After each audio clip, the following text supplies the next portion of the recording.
Hi everyone. In this session, you're going to watch me creating the frequency tables, histograms, and bar charts. But before that, let me just give you a glimpse of what we did in our previous session. So in the previous session, we discussed about raw data, the types of data that we are going to have in our surroundings, the data that we already have. And in this session, however, we are going to translate all of it into information, and we are going to see what all type of information do we have. So we are going to analyze the data today, and also we are going to visualize the data today, right? This is what the agenda is for today's session. So the trajectory is going to be the understanding of the frequency table, then we will go to understanding the bar charts, then the histograms, and then we will also analyze why we should create bar charts and when should we create bar charts. Similarly, why and when of the histograms is what we're going to discuss. And then finally, the plot, that is the visualized form. So this is the trajectory of the session. Please watch it till the end, just so that you can clear all your doubts that may be there in your previous understandings of the data. And if you did not understand previously, then this is going to be a session that is going to be very useful for you. So this one will be clearing all sorts of uh, doubts regarding the bar charts and histogram. So let's go ahead, and I'm going to share my screen now.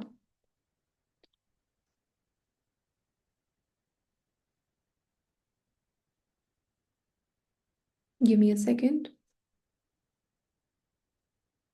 Okay, so there you go. Let me do the slideshow.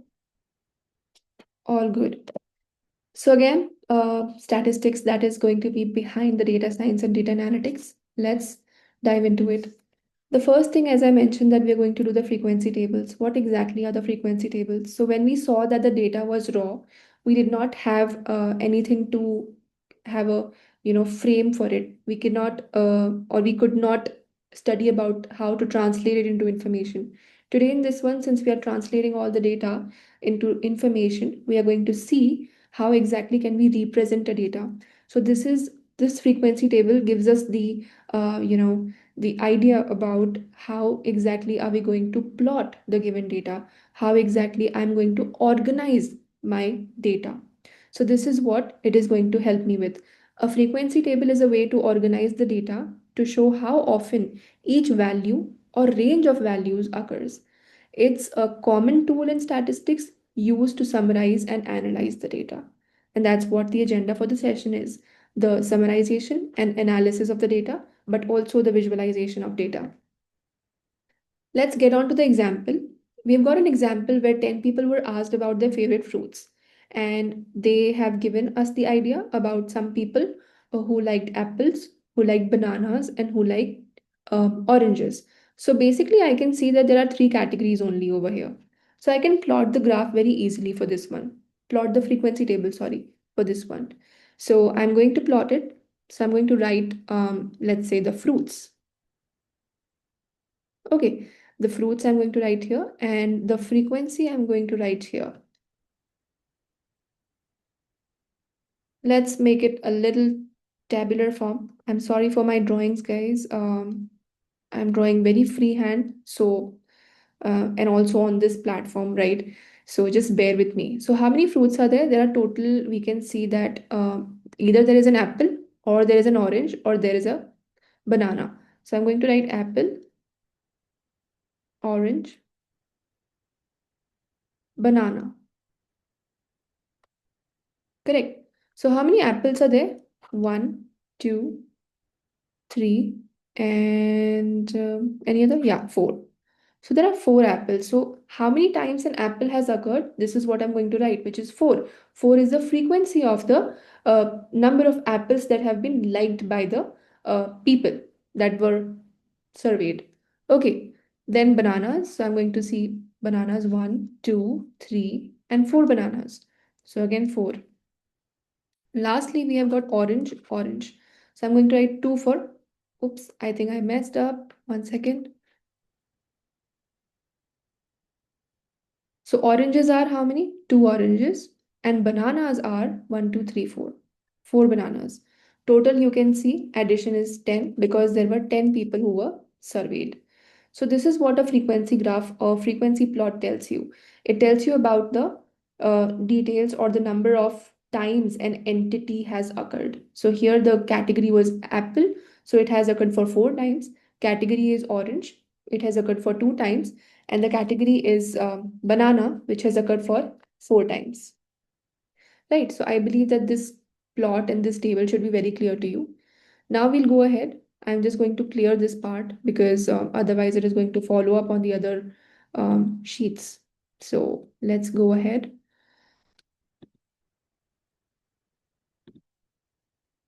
Okay, now we are going to study about the types of frequency tables.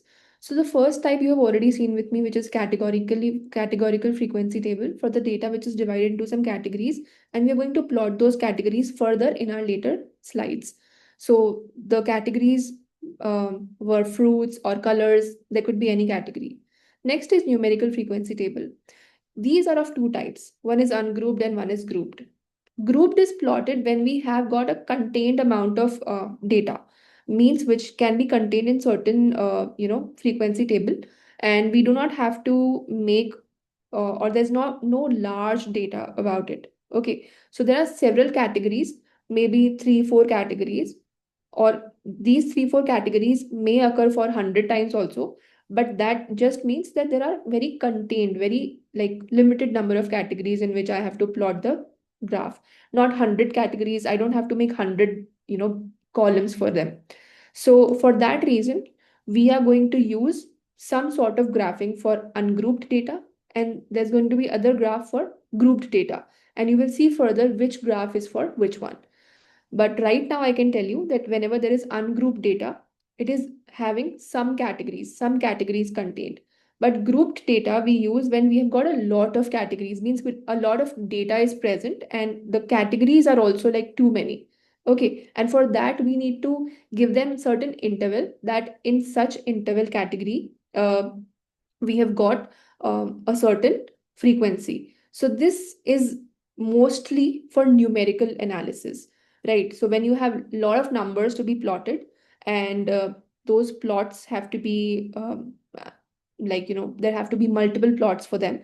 So for that reason, we kind of use the grouped frequency tables, right? So you're going to see further how and what do I mean.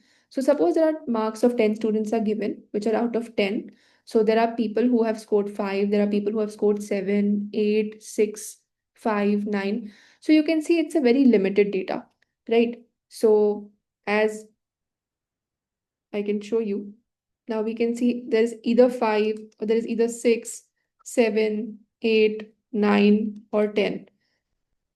How many fives are there? 1, 2. There are two fives, so I'm going to write 2 over here. How many sixes are there? So there are two sixes, so I'm going to write 2 again. How many sevens are there? 1, 2. Two sevens are there. And then how many eights are there? There are two eights as well. How many nines are there? 1, 9. So we'll write just 1. This is again frequency, guys. And then 10. So 10 is also 1. And these are the marks. Okay, so you can see this is a organized way of plotting the ungrouped data. There's no grouping done, right? And this is formed into an information now.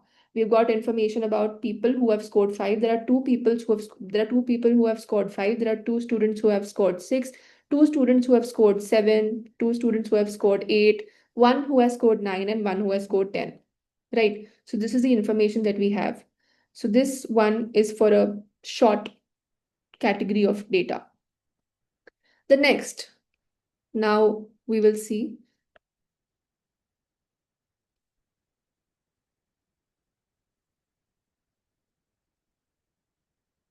So I plotted this separately. You can, have a look at this marks and frequency, and it's the same graph, same plot that I have already made. Now in this one, as you can see over here, we've got a lot of data, a lot of numbers are present here, and it's not very, optimal, or it's not a very optimized way that I'm going to write 12 here, then 18. I'm going to calculate how many 12s are there, how many 18s are there, how many 22 are there, how many 25 are there, how many 27 are there, then 29. It's going to be a lot of rows in a particular table, right? And I can't spare that much of time, for writing, for making all the frequency tables like that. So for this reason, what I'm going to do is I'm going to take an interval. So I'm going to contain the data into some intervals. Like 12 and 18 could lie between the interval of 10 and 19, or maybe 10 and 14 if I have taken a interval of 5. So let's see how this is going to be plotted.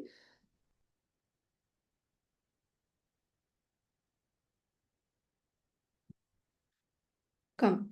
So I've taken an interval of 5, and in the interval of 5, I've written that 10 to 14 is whatever the data is lying between 10 to 14, I'm going to plot here as a frequency. So whatever data is going to be there, suppose there's 12. So 12 is just one data which is lying between 10 and 14.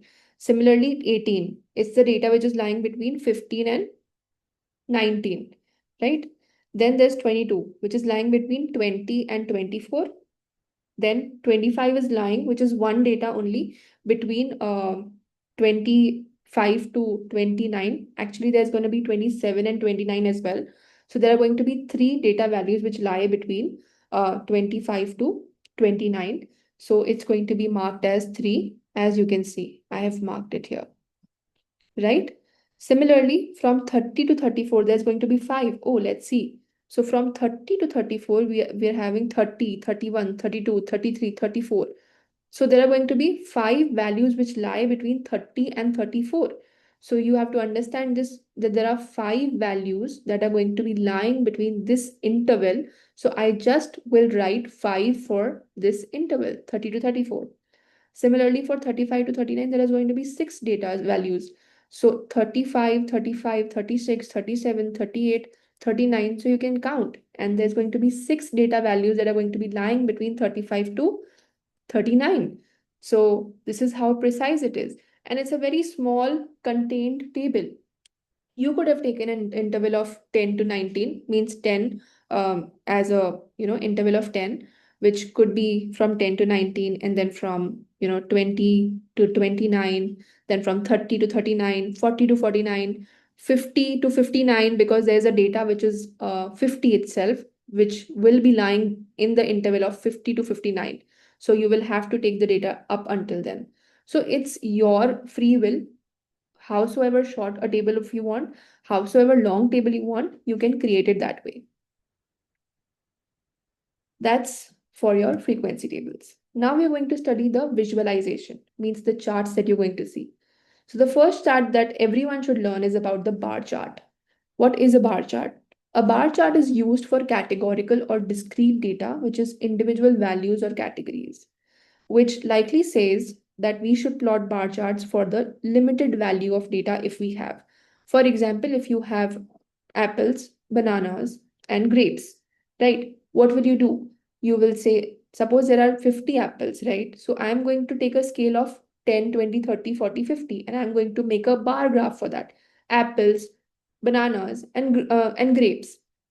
So howsoever expanded data is, but the categories are less, limited, then we are going to use the bar charts.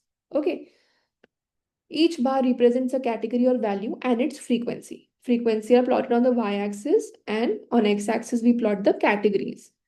Then bars are separated by the gaps. Yes, we all know that, but I will also show you because I have the diagrammatic representation for this.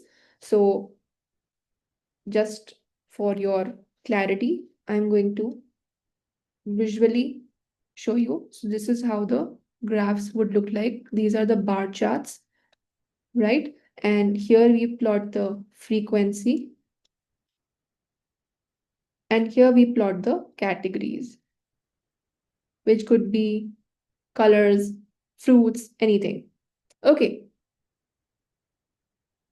let's move ahead and get going on the next category, that is histograms. So what are histograms? A histogram is used for continuous data. As I told you, 10, 11, 12, 13, 14, 15. So, this is going to be going up until 200, 300. So I'm not going to plot from 10 to 200 or 300 values. It's going to make me a very big table. So I have to avoid that sort of, you know, tabular representation. What I'll rather do is I'll make an interval which is 10 to 20 and see how many data values are lying between 10 to 20 and just write them against the interval. This is the way you can easily plot the tables. Then you have bars that represent the class intervals of data and their frequency. So the bars, again, this is going to be the same point because the class intervals are going to be shown on the x-axis and the frequency of them are going to be shown on the y-axis. Lastly, we have that the bars are touching each other because the data intervals are continuous. So since the data intervals are continuous, the bars are going to be touching each other. Now, use a bar chart when you have discrete values or categories. This is main point. So discrete values or categories like fruits or colors or anything. I think I have mentioned this quite a number of times now. And when you want to compare the categories side by side, so this is where you can use the bar charts. But when you have a holistic data of numbers and you have to plot them all onto the sheet, then you should use the histograms. So when you have continuous numerical data like height, weight, age, marks, salary, so this is what you can do. You can actually plot the histogram. And histograms are used for the grouped frequency tables.